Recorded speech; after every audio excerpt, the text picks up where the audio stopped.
नमस्कार दोस्तों, सभी का अभिनंदन है। स्वागत है इम्पेटस नर्सिंग एकेडमी के ऑनलाइन डिजिटल प्लेटफॉर्म पे। आज हम शुरू कर चुके थे एडमिनिस्ट्रेशन ऑफ ड्रग्स के बारे में, जिसके बारे में मैंने टर्मिनोलॉजी आपको बता दी है। आगे हम बात करते हैं दोस्तों, स्लाइड के माध्यम से मैं बताता हूँ, समय को थोड़ा बचाते हैं, क्विक थोड़ा सिलेबस को हम कवर करते हैं। चलिए ध्यान से देखिएगा। सबसे पहले हम शुरू करते हैं आज की जर्नी, और इस टॉपिक का सिंपल भाषा में मैं कहूँ तो इस टॉपिक का जो है अपने पास में एक इंट्रोडक्शन। देखिए ध्यान से समझिएगा कि एक एडमिनिस्ट्रेशन ऑफ मेडिकेशन क्या है दोस्तों। एडमिनिस्ट्रेशन ऑफ मेडिकेशन एक बेसिक फंक्शन है दोस्तों। दवा को एडमिनिस्टर करना एक बेसिक फंक्शन है। किसका है? तो आपका जवाब आएगा नर्स का, जिसमें इन्वॉल्व किया जाता है उस नर्स की नॉलेज को, उस नर्स के स्किल को, और साथ में the safe and accurate administration of medication is one of the most important responsibility of nurse. एक नर्स है और उस नर्स की सबसे ज्यादा इंपॉर्टेंट रेस्पॉन्सिबिलिटी अगर कुछ है तो वो यही है कि उस दवा को एक्यूरेट तरीके से पेशेंट की बॉडी में एडमिनिस्ट्रेशन करे। यही क्या कहलाता है? आपका ड्रग एडमिनिस्ट्रेशन या एडमिनिस्ट्रेशन ऑफ ड्रग। अगर इम्प्रॉपर तरीके से एडमिनिस्ट्रेशन कर रही है मेडिकेशन का तो वो क्या कैन कॉज हार्मफुल इफेक्ट। अगर गलत तरीके से दवा को क्या करा जाए, बॉडी में इंजेक्ट कर दिया जाए दोस्तों, क्या कर दिया जाए, बॉडी में गलत तरीके से इंजेक्ट कर दिया जाए तो वो क्या खोज कर देगी? तो आपका जवाब होगा कि वो हार्मफुल इफेक्ट खोज कर देगी दोस्तों। The nurse administration medication should have the basic knowledge regarding to drugs which include the following। अगर एक नर्स है और वो नर्स किसी पेशेंट को दवा दे रही है तो दवा देने से पहले उस मेडिकेशन के बारे में उस नर्स को क्या होनी चाहिए? उसकी बेसिक नॉलेज किसके रिगार्डिंग? उस ड्रग्स के रिगार्डिंग, जो कि क्या क्या नॉलेज होनी चाहिए। इस प्रकार से है, कुछ फॉलोइंग पॉइंट्स हैं, उन पॉइंट्स की हम बात करते हैं दोस्तों। चलिएगा देखिएगा, उस ड्रग्स की आपको इन बातों का पता होना चाहिए जब आप क्या करते हैं, किसी नर्स एज ए नर्स काम करते हैं तो आपको इन बातों का पता। चलिए सबसे पहले देखिएगा दोस्तों, सबसे पहले अगर हम बात करें तो सबसे पहले आपको इस बात का पता होना चाहिए कि उस ड्रग्स का नाम क्या है। बहुत ज्यादा जरूरी है। वो ड्रग्स का क्लासिफिकेशन क्या है, मतलब उस ड्रग्स की दोस्तों कैटेगरी क्या है। वो कैटेगरी पेन किलर वाली दवा है क्या? वो बुखार को रोकने वाली कैटेगरी की दवा है क्या? वो ओपियोइड्स है क्या? वो नॉन ओपियोइड्स है क्या? वो एनाल्जेसिक है क्या?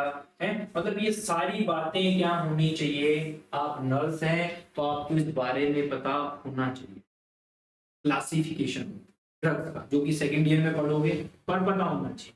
उस दवा को देने का सही रूट आपको पता होना चाहिए। रूट ऑफ ड्रग एडमिनिस्ट्रेशन क्या होगा, उस दवा का क्या प्रिंसिपल ऑफ ड्रग एक्शन है, जो मैं पीछे वाली क्लास में आपको बताया कि किस प्रकार से ड्रग का एडमिनिस्ट्रेशन होगा, कैसे बॉडी में फार्माकोकाइनेटिक्स होगा और कैसे बॉडी में फार्माकोडायनामिक्स होगा। कंफर्म है? बहुत बेहतर। कितनी डोजेस देनी है? 100 mg देनी है, 200 देनी है, 500 देनी है, 1/2, 1/3, 2/3, जो भी, वो भी आपको पता होना चाहिए। उस मेडिकेशन का स्टैंडर्ड क्या है, वो मेडिकेशन लिक्विड फॉर्म में है, सॉलिड फॉर्म में है, सेमी सॉलिड फॉर्म में है, और कौन से स्टैंडर्ड की मेडिसिन है, समझ जाए इसका मतलब। चलिए इसके बाद में type and form of drugs. Drugs का कौन सा प्रकार है, कौन सी फॉर्म में है। देखो टैबलेट फॉर्म हो सकती है, कैप्सूल फॉर्म हो सकती है, पाउडर फॉर्म हो सकती है, सॉल्यूशन की फॉर्म हो सकती है, सिरप की फॉर्म हो सकती है, ऑइंटमेंट की फॉर्म हो, बहुत सारी फॉर्म हो सकती है। ड्रग एडमिनिस्ट्रेशन की बात करें, next sources information about the medication. उस मेडिकेशन के बारे में आपके पास में क्या क्या सोर्सेज हैं, जो होने चाहिए, जैसे क्या क्या होने चाहिए कि ये दवा जो बनी है, इस दवा का यूज क्या है, इस दवा के साइड इफेक्ट क्या है, इस दवा को देने का सही मेथड क्या है, इस दवा से नुकसान क्या हो सकता है, ये सभी चीजें क्या है, ये दोस्तों आपकी shortage of information. Next, system of medication distribution. इस मेडिकेशन का डिस्ट्रीब्यूशन जो होगा वो किस प्रकार से होगा, याद करें पुनः वो बात ADME, याद होगी पीछे वाली क्लास, क्या एब्जॉर्प्शन, डिस्ट्रीब्यूशन, मेटाबॉलिज्म और एक्सक्रिएशन। इस प्रकार से दवा जो है दोस्तों, वो दवा क्या करने वाली है, आपकी काम करने वाली। ये सभी बातें आप नर्स हैं और नर्स होने के नाते आपको क्या होनी चाहिए, पता होनी चाहिए। चलिए दोस्त आगे की तरफ चलते हैं। इसके अलावा कुछ और बातें भी हैं जो आप नर्स हैं और आपको पता होनी चाहिए। क्या क्या है वो बातें देखिएगा आप लोग। चलिए सबसे पहले अगर हम बात करें तो देखना सबसे पहले कि मेडिकेशन का ऑर्डर, डॉक्टर ने उस मेडिकेशन देने का ऑर्डर दिया है क्या या नहीं दिया है। अगर ऑर्डर नहीं दिया तो पार नहीं पड़ेगी, तो ऑर्डर तो चेक करो। कहीं तुम भी डॉक्टर बन जाओ, बोला ठीक है दे देते हैं दवा, अरे दे देते हैं नहीं, पूछिए आपके पास में उस डॉक्टर को प्रिस्क्रिप्शन होना चाहिए कि इस डॉक्टर ने ये प्रिस्क्रिप्शन हमको दिया है, ताकि हम जो हैं वो दवा उस व्यक्ति को आसानी से देवें। नेक्स्ट देखो दोस्तों, prescription and non prescription medication. आप ये ध्यान रखें कि अभी तो जो है इस प्रिस्क्रिप्शन की वो कौन सी दवाएं हैं जो मुझे जस्ट अभी देनी है, और इस प्रिस्क्रिप्शन की कौन सी वो दवाएं हैं जिसे मैं होल्ड करूंगा। होल्ड का मतलब कुछ समय बाद में दूंगा। क्या दोस्तों, कुछ समय बाद में दूंगा। नेक्स्ट देखिएगा, वेट एंड मेजरमेंट का यूज होना चाहिए दोस्तों। आपको सही पता होना चाहिए किसका वेट मेजरमेंट कर रहा हूं, पेशेंट का वेट मेजरमेंट। क्योंकि बच्चों में जितने भी बच्चे होते हैं दोस्तों, चाइल्ड होते हैं, इन्फेंट होते हैं, उनमें दवा जो दी जाती है वो कैसे दी जाती है, तो आपका जवाब होगा अकॉर्डिंग टू वेट। तो बच्चे का वेट मेजरमेंट करें, फिर दवा उसी हिसाब से आपको देनी होगी। नेक्स्ट दोस्तों, factor affecting safety administration of medication. इसका मतलब ये होता है कि दवा को बाहर आपने निकाल लिया हाथ में, और हाथ में कितनी देर रख सकते हैं, या अगर आपने इसे एक्सटर्नल एनवायरनमेंट के अंदर रखा तो कितने नुकसान हो सकते हैं, क्या गलत इंपैक्ट इस दवा पे पड़ सकते हैं, वो सभी बातें आपको पता होनी चाहिए। क्लियर है, बहुत बढ़िया। नेक्स्ट बात करते हैं एब्रीविएशन एंड सिंबल्स यूज्ड। अभी मैं आगे बताऊंगा एब्रीविएशन क्या होते हैं, फिर भी सुने थोड़ा सा। जैसे कुछ दवाइयां आप पढ़ते होंगे, जाने होंगे, कुछ दवाइयां दी जाती है बीडी। क्या दोस्तों, बीडी। बीडी का मतलब है दिन में 2 बार देनी है, ऐसे नहीं बीडी के साथ में देनी है। क्या सर, अरे बीडी के साथ में नहीं, बीडी ऐसे ही होती है दोस्तों। TDS, इसका मतलब क्या होगा कि ये वो दवा है जो दिन में 3 बार देनी है। तो ये एब्रीविएशन होते हैं जो मैं आपको बहुत सिखाऊंगा। राइट आंख में दवा डालनी तो क्या बोले, लेफ्ट में डालनी तो क्या बोले, हैं कान में डालनी तो क्या बोले, मुंह में डालनी तो क्या बोले, सभी बातें मैं आपको सिखाऊंगा आगे, है ना। Next, rule of administration of medication. उस दवा का क्या रूल है, किस तरीके से सही मायने उसके क्या है, वो भी आपको पता होना चाहिए। सही पेशेंट का चुनाव आप करना आना चाहिए, राइट पेशेंट हो। कहीं विकास नाम का दूसरा था और चेप दिया तुमने उसको। नेक्स्ट दोस्तों, सबस्टांस अब्यूज। सबस्टांस अब्यूज का मतलब क्या होता है कि वो अननेसेसरी चीजें तो यूज उस वक्त नहीं कर रहा, आप इस बात का भी क्लियरिफिकेशन करें। और फाइनली क्या है, nurse role administration of medication. और जब दवा दी जा रही है और आप नर्स हैं तो आपकी क्या जिम्मेदारियां बनती है, ये सभी बातें आपको बताओ, तभी आप क्या कर सकते हैं, एक व्यक्ति को दवा एडमिनिस्ट्रेट कर सकते हैं। क्लियर है सारी बातें, बोलो हाँ या नहीं। तो सभी पॉइंट्स जो कि जरूरी है, और आपके लिए एग्जाम में अगर क्वेश्चन ऐसा थ्योरी वाला इतना बड़ा नहीं बनता, पर फिर भी आपसे पूछा जाए तो आप ये जरूर बताएं कि इस मेडिकेशन को, किसी भी नर्स को मेडिकेशन देनी है तो उस देने का सही मायना, सही क्राइटेरिया क्या रहने वाला है। क्लियर है बात। चलिए आगे की तरफ चलते हैं दोस्तों। अब बात करते हैं कि ये जो दवा है उस दवा के क्या क्या सोर्सेज होते हैं दोस्तों। क्या बात कर रहे हैं नेक्स्ट अपन, तो नेक्स्ट अपन बात कर रहे हैं सोर्सेज ऑफ मेडिकेशन। क्या बोला दोस्तों, सोर्सेज ऑफ मेडिकेशन। मेडिकेशन के क्या क्या सोर्सेज होने वाले हैं दोस्तों। क्या बोल रहा हूं, मेडिकेशन के क्या क्या सोर्स, मतलब दवाई बनाई जाती है और दवाई बनाई जाने के क्या क्या सोर्सेज होने चाहिए उनके बारे में बात कर रहा हूं। देखो सबसे पहले दोस्तों हम बात करें आपके लिए तो आप ध्यान देकर चल सकते हैं। सबसे पहला जो सोर्स होता है वो होता है आपका प्लांट सोर्स। क्या होता है, प्लांट सोर्सेज होते हैं। मतलब कुछ दवाइयां ऐसी जो किससे बनाई जा रही है, पेड़ पौधों से बनाई जा रही है। किससे बनाई जा रही है, पेड़ पौधों से बनाई जा रही है। एग्जाम्पल जैसे दर्द को कम करने के लिए एक दवा आती है और दवा का क्या नाम है दोस्तों, मॉर्फिन। क्या नाम है दवा का, मॉर्फिन। ये स्लाइड भी अभी मैं आपको समझा दूंगा पर थोड़ा सा और समझे। जैसे दवा जो है वो इंसान से भी बनाई जाती है, ह्यूमन से है, इंसानों से दवा बन रही है। हाँ बेटा, इंसानों से भी दवा बनती है।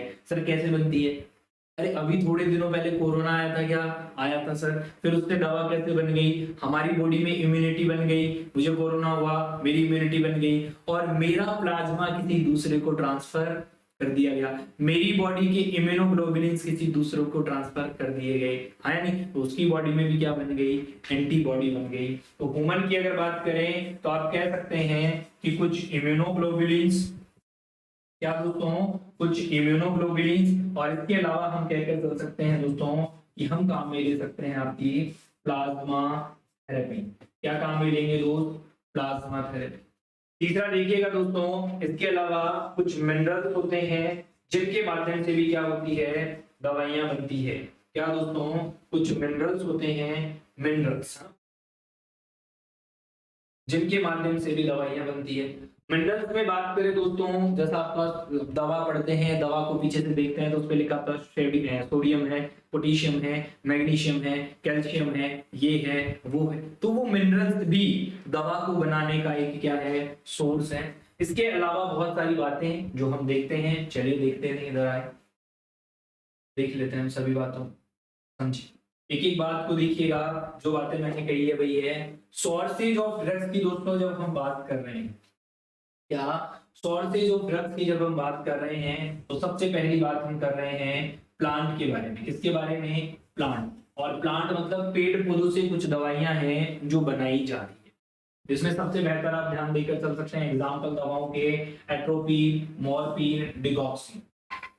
मॉर्फिन जो दवा है वो दर्द को कम करने में काम में लेते हैं और सीवियर पेन में काम में ली जाती है। डिगॉक्सिन जो होती है दोस्तों वो हमारी हृदय की गति को कम करने के लिए काम में ली जाती है। और एट्रोपिन जो दवा होती है वो रेस्पिरेटरी सिस्टम के डिसऑर्डर में काम में ली जाती है। नेक्स्ट देखिएगा दोस्तों, एनिमल, जानवर भी सोर्स है दवा बनाने के। हाँ, जानवर भी सोर्स है दवा बनाने के। कैसे हैं सर, कुछ कई बार इंसुलिन जो है, इंसानों में इंसुलिन दिया जाता है और वो इंसुलिन जानवर से बनाया जा रहा है।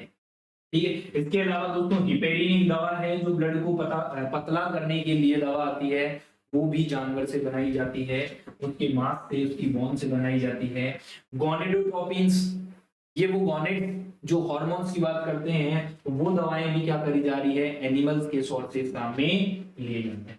भाई दोस्तों मैंने कहा मिनरल्स की बात करते हैं हम, तो मिनरल्स में तो बहुत सारे मिनरल्स हैं, सोडियम है, पोटेशियम है, मैग्नीशियम है, सल्फेट है, एल्बुमिन है, मैनी मोर मिनरल जो दवा में देखने को मिलते हैं।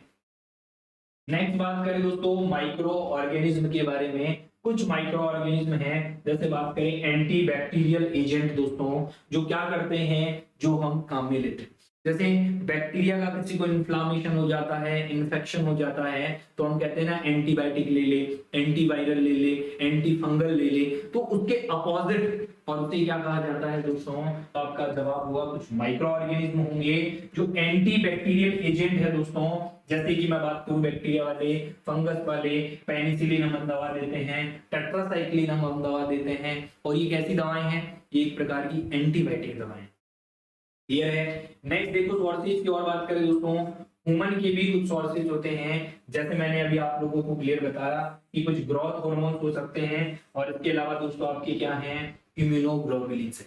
ग्रोथ हार्मोन एंडोक्राइन सिस्टम में पढ़ेंगे अपन, जो कि आपके एंटीरियर पिट्यूटरी हार्मोन है, और पिट्यूटरी में एंटीरियर पिट्यूटरी 7 हार्मोन रिलीज करती है, वही 3 हार्मोन आपकी पोस्टीरियर पिट्यूटरी भी रिलीज करती है। सभी हार्मोन की जानकारी तो लेंगे ही, पर फिलहाल इन बातों को समझें। तो भाई सिंपल बात हुई कि सोर्सेज ऑफ ड्रग्स क्या क्या हो सकते हैं, तो आपका जवाब ये होगा, प्लांट हो सकते हैं, एनिमल है, मिनरल है, माइक्रो ऑर्गेनिज्म है, और क्या है दोस्तों, इंसान। क्लियर बात है भाई? यहाँ तक किसी के कोई डाउट हो तो बता दें। सोर्सेज ऑफ मेडिसिन या मेडिकेशन। चलिए भाई, इसके बाद में आगे चलते हैं दोस्तों, नेक्स्ट जानकारी और देखिएगा। क्या पर्पज है किसी भी व्यक्ति को मेडिसिन देने की? क्या दोस्तों, क्या पर्पज होते हैं जिसे हम कहेंगे purpose of medicine? Purpose of medicine क्या मतलब होगा? किसी व्यक्ति को दवा देनी है, और दवा देने के पीछे पर्पज क्या है वो सुनिए। सबसे पहला पर्पज क्या रहने वाला है दोस्तों आपका? तो आप कहेंगे कि हम कई बार डायग्नोसिस करने के लिए भी दवा देते हैं। सर कैसे, पागल हो क्या? ट्रीटमेंट करने के लिए दवा देते हैं? नहीं, डायग्नोसिस करने के लिए भी देते हैं। जैसे सुनना, एक व्यक्ति है जिसको क्या हो रखा है दोस्तों, टीबी। अब टीबी हो रखा है तो हम उसकी बॉडी पे दवा देते हैं। कैसे देते हैं मैं बताता हूँ। जैसे उसका जो फोर आर्म होता है, इस फोर आर्म पे एक इंजेक्शन लगाया जाता है, यहाँ एक प्रकार की दवा डाली जाती है, सिंपल भाषा में समझे, और उस पर एक सर्कल बना दिया जाता है। अब वो दवा जो है उस पर निशान इसलिए बनाया गया है कि अगर वो दवा इस 10 mm से बाहर तक भी जा रही है आने वाले 48 से 72 घंटे के अंदर, मतलब ये सर्कल 10 mm के से भी ज्यादा का बन गया, तो इसका मतलब ये है कि उस व्यक्ति को टीबी हो गया। क्या हो गया? टीबी। तो दवा डाल रहे हैं, और दवा से हम क्या करते हैं दोस्तों, पता करते हैं कि ये क्या है, इसके किस प्रकार की बीमारी। तो डायग्नोस्टिक पर्पज में भी दवा काम में ली जाती है। अच्छा सिंपल बात है भाई, किसी भी डिजीज को ट्रीट करने में तो यकीनन काम में लेते ही हैं। भाई बुखार हो रही है, पैरासीटामोल दे दो, दवाई तो है, बहुत बेहतर। नेक्स्ट दोस्तों, प्रिवेंट द हेल्थ अल्टरनेशन। मतलब हेल्थ में जो प्रॉब्लम्स आ रही हैं या हेल्थ में जो अल्टरेशन आ रहे हैं, उन्हें रोकने के लिए भी हम ये दवा काम में लेते हैं। कौन सी? तो आपका जवाब होगा to prevent the health alteration. मतलब बहुत सारी दवाएं हैं। अब जैसे कि मैं आपको एक एग्जांपल बता दूं कि हम दवा खा रहे होते हैं, और दवा में हम बहुत सारी दवाएं खा रहे हैं, पेट में गर्मी हो जाती है, एसिडिटी हो जाती है, और जब एसिडिटी वगैरह होती है तो हम रेंटिडीन, ओमिप्राजोल ऐसी दवाएं हैं जो हम खाते हैं। और जब हम इन्हें खाते हैं दोस्तों तो क्या होगा?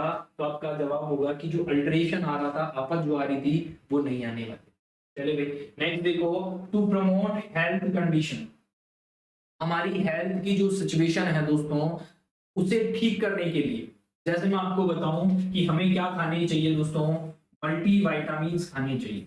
क्या खाने चाहिए? हमें मल्टीविटामिन्स खानी चाहिए। इसका मतलब ऐसा नहीं 24 घंटे 7 दिन रातों दिन खाने चाहिए, नहीं। हमें कब खानी चाहिए मल्टीविटामिन? महीने में या साल में या 6 महीने में या 3 महीने में एक बार मल्टीविटामिन खा लेना चाहिए, ताकि हमारी बॉडी में किसी चीज की कमी है तो वो पूरी हो जाए। क्लियर है बात? बहुत बेहतर है। नेक्स्ट देखिएगा दोस्तों, टू ट्रीट इन्फेक्शन, एलर्जी और इन्फ्लामेशन। अगर किसी व्यक्ति को इन्फेक्शन है तो भी हम दवा काम में लेते हैं, एलर्जी है तो भी हम दवा काम में लेते हैं, इन्फ्लामेशन है, स्वेलिंग है, पस निकल रहा है, एडिमा हो रखा है, तो भी क्या करते हैं दोस्तों, हम दवा काम में लेते हैं। नेक्स्ट देखिएगा, टू रिलीव पेन। दर्द से आराम लेने के लिए भी हम क्या करते हैं? तो आपका जवाब होगा कि हम मेडिकेशन का यूज करते हैं। तो आपसे पूछा जाए कि पर्पज ऑफ मेडिकेशन क्या है, दवा लेने का पर्पज क्या है, तो आप कहेंगे डायग्नोस्टिस पर्पज है, ट्रीटमेंट पर्पज है, हेल्थ के रिलेशन का पर्पज है, हेल्थ को प्रमोट करना है, हेल्थ में इन्फेक्शन प्रमोशन जो है, इन्फेक्शन है, इन्फ्लामेशन है, उसे ठीक करना है, और साथ ही साथ दर्द से आराम देना भी क्या है दोस्तों, एग्जैक्टली काम है किसका? तो आपका जवाब आएगा कि दवा देने का। क्या है? दवा। बात समझ में आई क्या यहाँ तक? अगर समझ में आ गई तो बता दें। धन्यवाद। नेक्स्ट सेशन में मिलूंगा, तब तक के लिए दोस्तों अलविदा। उम्मीद है मुझे आप समझ पा रहे हैं। Thank you.